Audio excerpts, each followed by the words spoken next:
What is nominalism? Nominalism is a philosophical doctrine that holds that universals do not exist because they are just mere names used to designate or label a particular thing or object.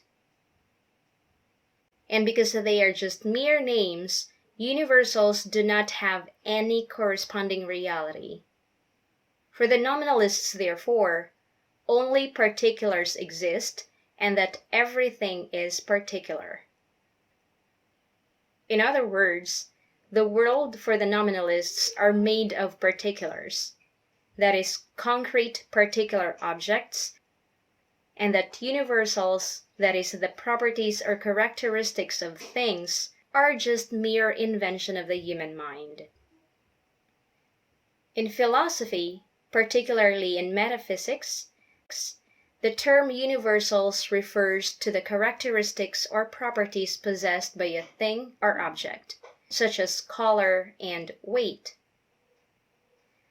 This is called universals because these characteristics or properties can be instantiated or possessed by other things or objects.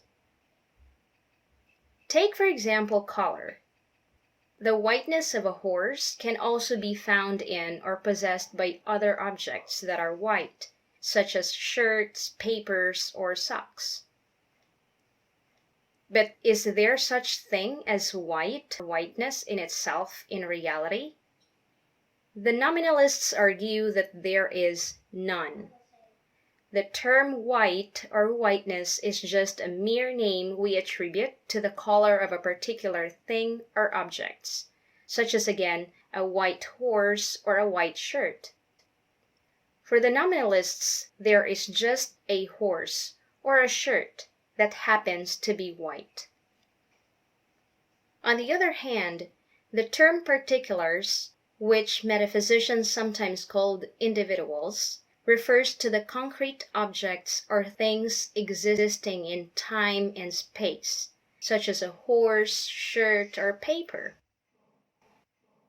And again, for the nominalists, there is just a horse, a shirt, or a paper that exists concretely in time and space that happens to be white. And so, according to the nominalists, one of the distinctive features of particulars is that they cannot be in more than one place at the same time. Hence, unlike universals, particulars cannot be instantiated or possessed by other particular things or objects.